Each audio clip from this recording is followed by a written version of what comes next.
Hello बच्चों, कैसे हैं आप बच्चों।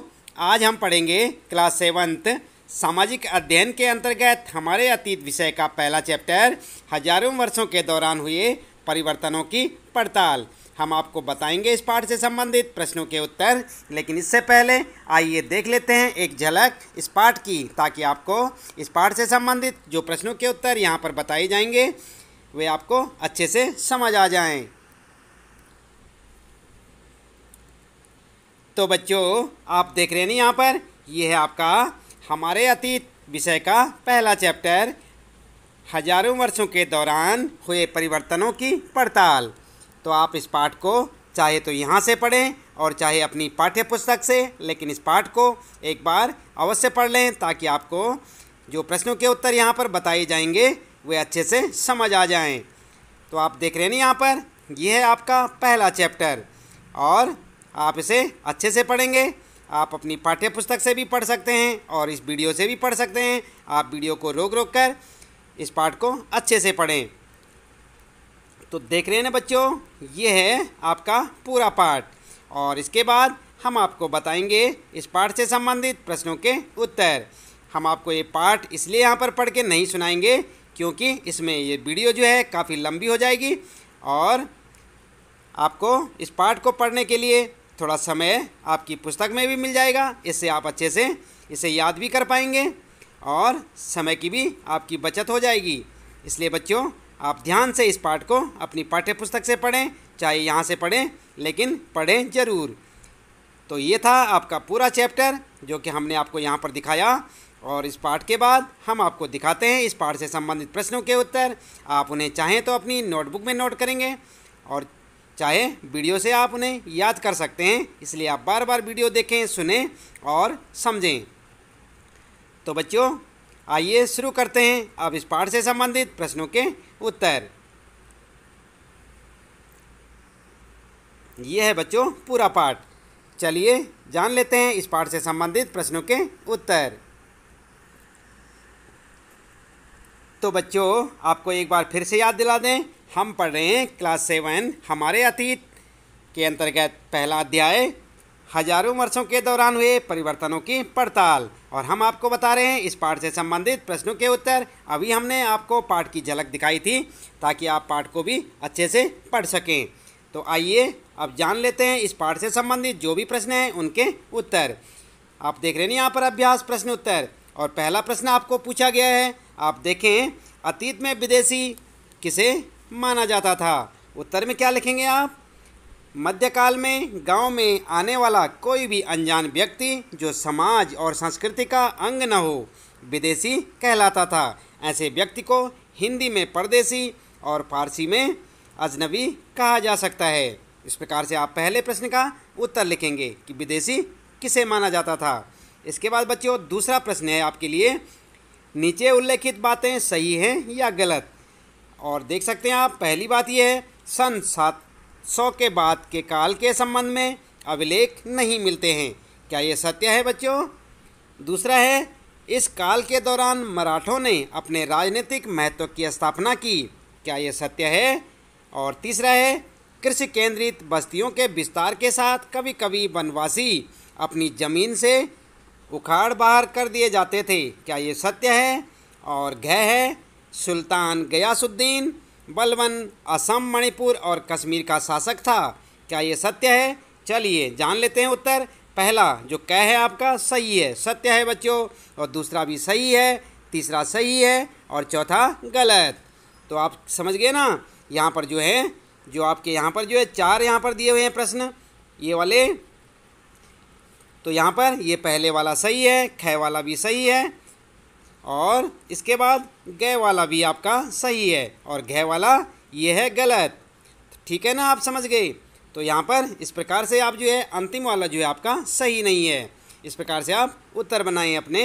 इसके बाद यहाँ पर ध्यान दें आप, तीसरा प्रश्न है, रिक्त स्थानों को भरें। तो देख रहे हैं ना आप, यहाँ पर क ख ग और इनके बीच में यहाँ पर जो है रिक्त स्थान छोड़ा गया है आपके लिए। तो आप इसको कैसे भरेंगे? आइए यहाँ पर देखें, पहला क क्या है, अभिलेखागारों में रखे जाते हैं। क्या रखे जाते हैं? यहाँ पर लिखेंगे आप। ख वाला यहाँ पर भरेंगे आप। और 14वीं सदी का एक इतिहासकार था, उसका नाम यहाँ पर आएगा। और गए वाला है यहाँ पर जो है काफ़ी सारी जगह है। और इस उपमहाद्वीप में इस काल के दौरान लाई गई कुछ नई फसलें हैं। और इसी प्रकार से आप यहाँ पर जो है उत्तर कैसे लिखेंगे, कै वाले में लिखेंगे आप दस्तावेज, और खै वाले में जियाउद्दीन वर्नी, और गै वाले में लिखेंगे आलू, मक्का, मिर्च, चाय, कॉफ़ी। ठीक है ना बच्चों, यहाँ पर तीनों जगह पे आप क्या क्या भरेंगे, पहले वाले में दस्तावेज, कै वाले में, और खै वाले में भरेंगे जियाउद्दीन वर्नी, और गै वाले में यहाँ पर बहुत सारे ऑप्शन है ना आपके लिए यहाँ पर खाली दिए हुए हैं। तो यहाँ पर जो है यहाँ पर क्या भरेंगे आप, यहाँ पर भरेंगे आलू, मक्का, मिर्च, चाय, कॉफ़ी। ठीक है ना, इस प्रकार से आप लिखेंगे। और उसके बाद चौथा प्रश्न देखते हैं, आइए। इस काल में हुए कुछ प्रौद्योगिकीय परिवर्तनों की तालिका दें। तो यहाँ पर आप लिखेंगे, उत्तर में लिखेंगे 700 से 1750 के बीच के हजारों वर्षों में अलग अलग समय पर नई प्रौद्योगिकी का विकास हुआ, जैसे सिंचाई में रहट, कटाई में चरखे, और युद्ध में आग्नेयास्त्रों, बारूद वाले हथियारों का प्रयोग शुरू हो गया था। इस प्रकार से आप अपना उत्तर लिख सकते हैं। इसके बाद बच्चों अगला प्रश्न देखते हैं। यहाँ पर पांचवा प्रश्न है, इस काल के दौरान हुए कुछ मुख्य धार्मिक परिवर्तनों की जानकारी दें। तो उत्तर में क्या लिखेंगे आप, इस प्रश्न का उत्तर लिखेंगे आप, हजारों वर्षों के दौरान धार्मिक परंपराओं में कई बड़े परिवर्तन आए। लोगों में दैविक आस्था वैयक्तिक स्तर पर और सामूहिक स्तर पर था। हिंदू धर्म में नए देवी देवताओं की पूजा, राजाओं द्वारा मंदिरों का निर्माण, और पुरोहितों का महत्व जो कि ब्राह्मण हुआ करते थे। इस काल में भक्ति आंदोलन का प्रारंभ हुआ, जो कि कर्म कांडों के आलोचक थे। इस काल में 7वीं सदी में इस्लाम और 16वीं सदी में ईसाई धर्म का भारत में प्रादुर्भाव हुआ। इस प्रकार से आप पांचवें प्रश्न का उत्तर ऐसे लिखें। इसके बाद बच्चों आइए आगे देखते हैं। यहाँ पर आपके लिए प्रश्नों में है, आइए समझें। और यहाँ पर है छठा प्रश्न, पिछली कई शताब्दियों में हिंदुस्तान शब्द का अर्थ कैसे बदला है। उत्तर में क्या लिखेंगे आप, पिछली कई शताब्दियों में हिंदुस्तान शब्द के अर्थ में अनेक परिवर्तन हुए। 13वीं सदी में जब फारसी के इतिहासकार मिनहाज ए सिराज ने हिंदुस्तान शब्द का प्रयोग किया था, तो उसका अर्थ क्या था, गंगा यमुना के बीच में स्थित क्षेत्र और पंजाब हरियाणा से था। उसने इस शब्द का राजनीतिक अर्थ में उन इलाकों के लिए इस्तेमाल किया जो दिल्ली के सुल्तान के अधिकतर क्षेत्र में आते थे। इसके विपरीत 16वीं सदी के आरंभ में बाबर ने हिंदुस्तान शब्द का प्रयोग इस उपमहाद्वीप के भूगोल, पशु पक्षियों और यहाँ के निवासियों की संस्कृति का वर्णन करने के लिए किया। यह प्रयोग 14वीं सदी के कवि अमीर खुसरो द्वारा प्रयोग किया गया। इसके बाद गया शब्द यहाँ पर जो है हिंद के ही कुछ समान था, जो कि शब्द क्या था, हिंद के समान था। और मगर जहाँ भारत को एक भौगोलिक और सांस्कृतिक तत्व के रूप में पहचाना जा रहा था। तो इस प्रकार से आप इस प्रश्न का यानी कि छठे प्रश्न का उत्तर आपके लिए काफ़ी लंबा हो जाएगा, लेकिन आप इसके बारे में पूरी जानकारी दें और इस प्रकार से आप इसका उत्तर लिखेंगे। ठीक है ना बच्चों। इसके बाद 7वां प्रश्न है, जातियों के मामले कैसे नियंत्रित किए जाते थे। तो उस ज़माने में जो जातियों के मामले थे वे कैसे नियंत्रित किए जाते थे। उत्तर लिखेंगे आप 7वें प्रश्न का, जातियां स्वयं अपने अपने नियम बनाती थी जिससे कि वे अपनी जाति के सदस्यों के व्यवहार को नियंत्रित कर सके। इन नियमों का पालन जाति के बड़े बुजुर्गों की एक सभा करवाती थी, जिसे कुछ इलाकों में जाति पंचायत कहा जाता था। क्या कहा जाता था बच्चों, जाति पंचायत। लेकिन जातियों को अपने निवास के गांवों के रिवाजों का पालन भी करना पड़ता था। इस प्रकार से आप 7वें प्रश्न का उत्तर लिखेंगे। फिर देखते हैं बच्चों 8वां प्रश्न है, सर्व क्षेत्रीय साम्राज्य से आप क्या समझते हैं। है ना प्रश्न यहाँ पर, क्या है, सर्व क्षेत्रीय साम्राज्य से आप क्या समझते हैं। तो क्या समझते हैं बच्चों, उत्तर में लिखेंगे सर्व क्षेत्रीय साम्राज्य से तात्पर्य उस साम्राज्य से है जो अनेक क्षेत्रीय राज्यों को मिलाकर बना हो, जैसे सल्तनत, साम्राज्य, मुगल साम्राज्य आदि। और इसके बाद आइए विचार करें। आप देख रहे हैं ना बच्चों, तो यहाँ पर 9वां प्रश्न आपके लिए, पांडुलिपियों के उपयोग में इतिहासकारों के सामने कौन कौन सी समस्याएं आती हैं। उत्तर में लिखेंगे, पांडुलिपियों के उपयोग में इतिहासकारों के सामने निम्नलिखित समस्याएं आती हैं। जैसे फर्स्ट में देखें आप, कई बार पांडुलिपियों की लिखावट को समझने में दिक्कत आती है क्योंकि उन्हें हर कोई नहीं पढ़ पाता बच्चों। और सेकंड में लिखेंगे, आज हमें लेखक की मूल पांडुलिपि शायद ही कहीं मिलती है। इसके बाद अगला लिखेंगे आप थर्ड में, मूल पांडुलिपि की नई प्रतिलिपि बनाते समय लिपिक छोटे मोटे फेरबदल करते चलते थे, कहीं कोई शब्द कहीं कोई वाक्य, सदी दर सदी प्रतिलिपियों की भी प्रतिलिपियां बनती रही और अंततः एक ही मूल ग्रंथ की भिन्न भिन्न प्रतिलिपियां एक दूसरे से बहुत अलग हो गई। और इसके बाद लिखेंगे आप अगला पॉइंट लिखेंगे, इतिहासकारों को बाद के लिपिकों द्वारा बनाई गई प्रतिलिपियों पर ही पूरी तरह निर्भर रहना पड़ता है। इसलिए इस बात का अंदाज लगाने के लिए कि मूलतः लेखक ने क्या लिखा था, इतिहासकारों को एक ही ग्रंथ की विभिन्न प्रतिलिपियों का अध्ययन करना पड़ता है। तो ये जो आपके लिए उत्तर हो गया बच्चों, जो कि काफ़ी लंबा उत्तर है यहाँ पर, तो आप इसे पूरा विस्तार पूर्वक लिखें ताकि आपके अध्यापक या आपके जो टीचर हैं उनकी समझ में अच्छे से आ जाए कि आप क्या कहना चाहते हैं और आपका उत्तर सही हो। इसके बाद 10वां प्रश्न है बच्चों, इतिहासकार अतीत को कालों या युगों में कैसे विभाजित करते हैं। समझ गए ना आप, इतिहासकार अतीत को कालों या युगों में कैसे विभाजित करते हैं, क्या इस कार्य में उनके सामने कोई कठिनाई आती है। उत्तर में लिखेंगे आप, अधिकतर इतिहासकार आर्थिक तथा सामाजिक कारकों के आधार पर ही अतीत के कालखंडों की विशेषताएं तय करते हैं।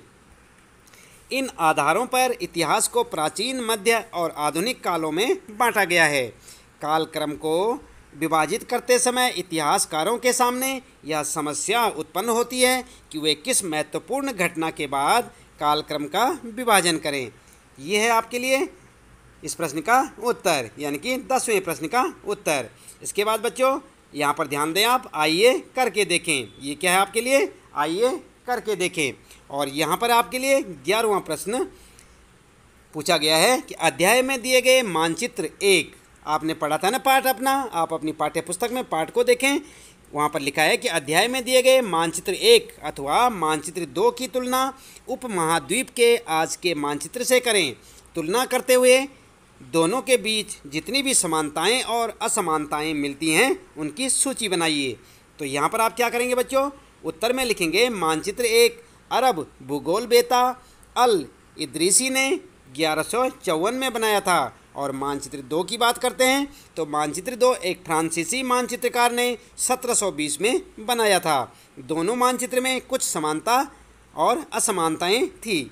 तो क्या क्या थी वो समानताएं असमानताएं बच्चों, आप लिखेंगे दोनों मानचित्र में समानताएं। सबसे पहले आप समानताएं बताएंगे और फर्स्ट जो है समानता थी, पहली समानता, इस मानचित्र में वर्तमान मानचित्र की भांति भारतीय उपमहाद्वीप को दर्शाया गया है। इस मानचित्र में कुछ जाने पहचाने नाम भी हैं, जैसे कन्नौज, सूरज, सूरत आदि। क्या है बच्चों, क्या हैं वो एक जैसे, कन्नौज और सूरत।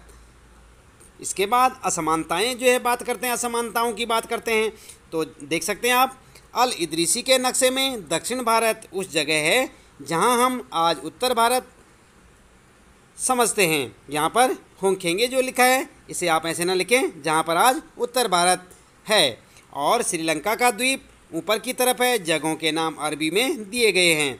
यह मानचित्र आज के मानचित्र से काफ़ी भिन्न है।